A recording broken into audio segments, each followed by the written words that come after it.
Next we have constraint. We can define a constraint, the limitation on the motion of a particle.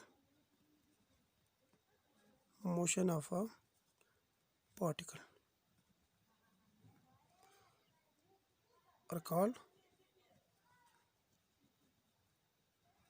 constraints. Suppose we have a particle moving in a room, okay? A gas particle are moving in a box. There are no limitations on the motion of the particle because the particle either move on this way, x-axis, either move on y-axis, or either move on z-axis.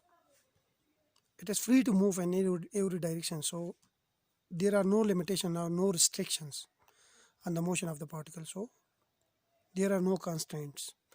But if we restrict the body to move on a surface, suppose on a circular path, here we restrict the motion of the particle in a planar motion, like the particle move only in x or y axis. It cannot move along z axis.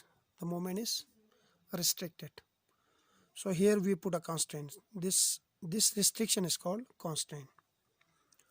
Or we can say that a particle, we have a string and we place a particle here, then the particle either move forward or it can move backward. So here we put two restrictions on this particle. One restriction is the particle cannot move in this way or the particle cannot move in this way. So this is one restriction, and also this is one restriction, okay? This is one constraint, and also the particle cannot move in this way or it cannot move downward. So this is another restriction. So there are two constraints. Two constraints. Here we have one constraint, one restriction, okay? So these are called constriction. Like if we restrict the motion of a particle in a particular direction, then that restriction is called constraint. Now constraint can be classified into two types. One is holonomic constraint.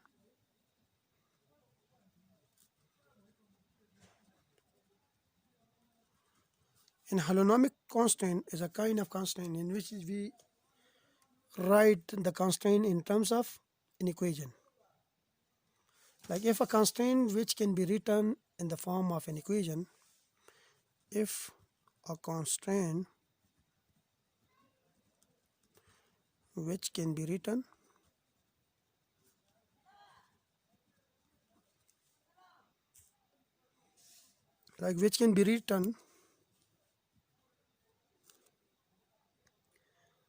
in the form of an equation, in the form of an equation,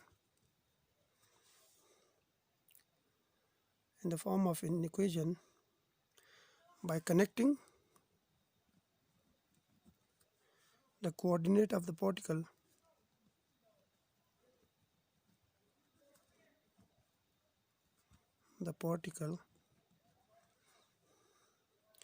then the constraint is called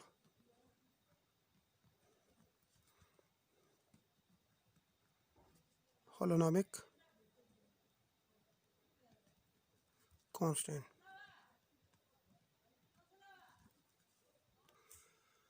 For example, motion of a body in a circular path. If a body move in a circular path, we have this x-axis and here we have this y-axis. It's a two-dimensional motion, okay? We put a constraint that the motion is move in a plane. Now the position of the particle at any point P is represented by r.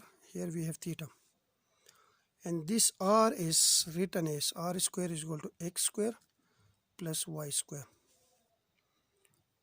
So here we write the constraints in terms of an equation by connecting the coordinates of the particle.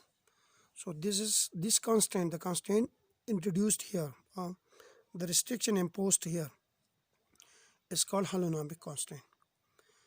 Suppose we have a simple pendulum. Okay, this is the bob of the pendulum, which we will discuss later. This is the simple pendulum.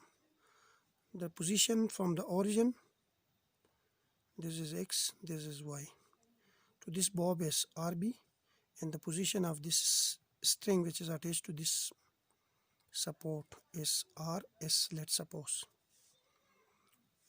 and this is the length of the pendulum. Then we can write it as like this: RB minus RS square is equal to L square, or we can write it as RB minus RS whole square minus L square is equal to 0.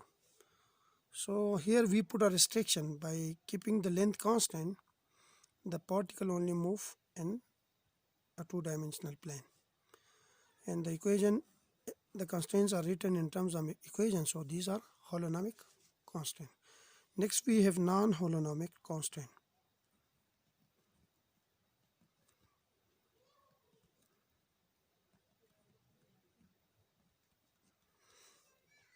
Like a constraint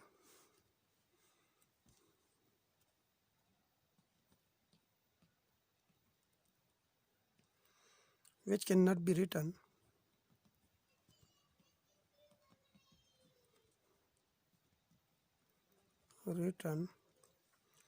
in the form of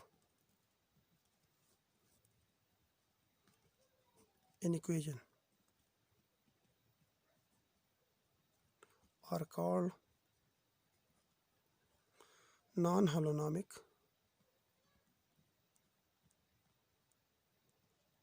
constraint. Suppose we have a sphere, okay? This is a sphere. The radius of the sphere is r. And suppose we have a gas particle inside this sphere. Then this gas particle could be either here, or it could be here, or it could be on the surface also. So its distance from the origin is different. Okay? If I represent the distance of the particle by rp, then we can say that rp, position vector of the particle, is less than or equal to the radius of the sphere. If it is on the sphere, then we have the position of the particle is equal to the radius of the sphere. If it is here, then this distance is smaller than the radius of the sphere, so it will be smaller. So here we have an inequality sign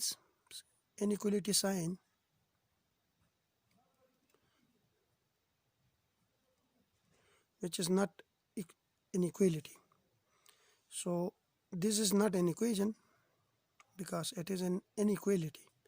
So such kind of constraint are called non-holonomic constraint. So this is all about constraint. In the next video we will move to the virtual displacement. This is another concept before using proper Lagrangian mechanics. What is meant by virtual displacement. Thank you.